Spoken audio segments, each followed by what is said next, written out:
guys! Welcome back to my channel. And if you are new, my name is Ai and welcome guys. In today's video, gusto ko lang mag-react. First time ko itong magre-react. Actually, paligo na nga ako, kaya ganyan ang aking itsura, nalalakit na akesh. Pero before I proceed to my ligo-ligo session, gusto ko muna mag-react dito kasi meron akong nakitang actually, nakita ko tong issue na ito, itong trending na issue na ito from sis Rachel Isidro. I didn't know na taga Isabela pala siya. So, ang alam ko lang is Ilocana siya. Hi, sis!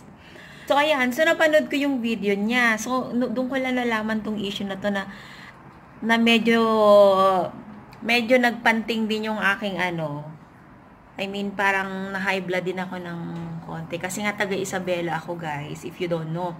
So, ayan. So, hinanap ko ang account nung, itong babae na ito. Actually, the account's name is Res Sungit.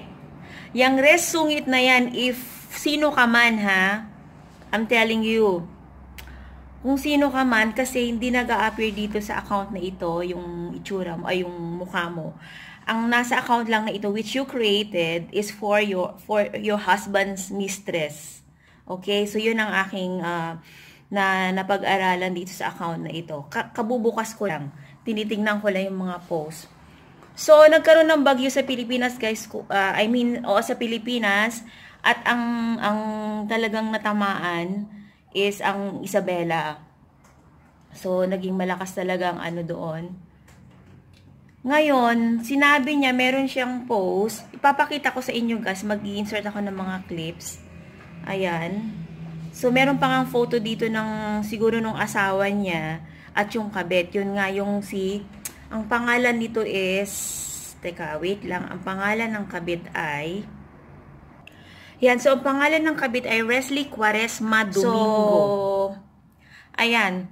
So, kasi, bakit ba ako nanggalit? Bakit ako nagalit na I have the same feeling as what sis Rachel Isidro is having right now? Kasi, yun nga, nabanggit ko dahil doon sa bagyo, sinabi ba naman niya na sana daw mawala na sa mapa ng mundo ang Isabela? Haler!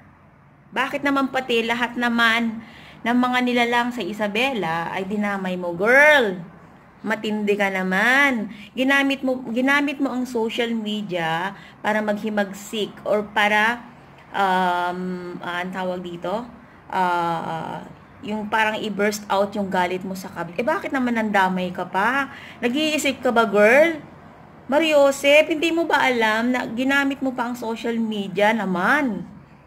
Doon nag-trending ka ngayon. Ang mahirap ngayon, hindi namin alam itsura mo. So, ginamit mo nga lang itong account na ito para nga lang ibulalas yung galit mo. Ito ang account na Res Sungit. So, Res Sungit, guys, hanapin nyo yan. Hindi, ang makikita nyo lang dyan is yung itsura ng kabit at yung asawa. At yung mga ibang siguro yung mga mga files niya. Parang dinocument niya doon. Yun yung mga, parang yun yung maging proof niya. Kasi I think isusu niya yung girl, ganyan, chuba-chuba. So, yun, dinocument niya yun through this account, Facebook account. So, hindi natin makita ngayon kung ano yung itsura talaga itong Res Sungit na to. Nako! Ay, nako, girl, parang gusto kong talaga. Sa totoo lang, nung makita ka lang, hindi ko alam kung maintindihan mo to. Talagang kalkagang ka, itumig-tumig ka, ipingit ka. Sa totoo lang, huwag mo idamay lahat. Hindi ko alam kung nasa ng utak mo. Biruin mo, kagaya namin nasa ibang bansa. Kung ano yung nararamdaman namin, kasi may mga pamilya kami sa Pilipinas, lalo na sa Isabela. Alam mo, tas ganun ang sasabihin mo. Alam mo ba yun? Naisip mo ba yun? Bakit hindi na lang kaya mawala sa mapa ng mundo? Alam mo yun? Hindi na lang kaya ikaw ang mawala sa mundo. Kung may galit ka dyan sa babae na yan, doon mo ibuhos. Wag kang mangdamay ng iba. Nag-apology ka, yung apology mo parang sarcastic pa rin. Alam mo yun? Pero wala na magagawin apology mo kasi sinabi mo na, nasabi mo na. Anyways, maraming salamat at hindi naman kahit ganong kalakas yung bagyo, hindi naman lumubog ang Isabela.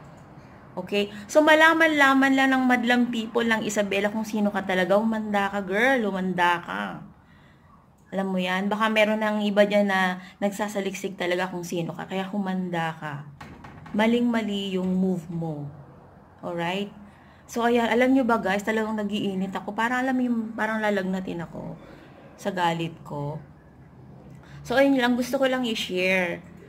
Alam mo yung, kasi yung pakiramdam, di ba, yung andito ka sa ibang bansa, tas may pamilya ka doon, alalang-alala ka kung anong mangyayari, tas meron palang isang nilalang, may isang kaluluwa, na nananalangin, alam mo yon, na nananalangin na sana mawala na ang mawala na sa mapa ang lugar ng Isabela. Biruin mo yon. Grabe girl, Diyos ko, nagiinit talaga yung ano ko, oh. Kung sino ka man, sinasabi ko sa'yo ha, sinasabi ko sa'yo, maling-mali ang ginawa mo. At girl, eto lang para sa'yo, isang bagsak lang, kinenam. So, ayan guys, ang aking reaction sa girl na ito, si Rez Sungit. Nagalit na galit sa kanyang, sa mistress ng kanyang asawa. At ibinulala sa aming mga taga-Isabela na sana daw lumubog na kaming lahat. Ayan, so, pasensya na kayo guys, affected lang ang lola nyo. Na-stress ako, maliligo na sana ako. So, ayan, so I hope you like this video. And if you do, please don't forget to leave a thumbs up. And of course, subscribe and press that notification bell as well. So, every time na magpo-post ako or mag-upload ako ng new video, ay ma-notify kayo. Ay, nanginginig ang lola nyo, girl. Grabe, nako. Bye!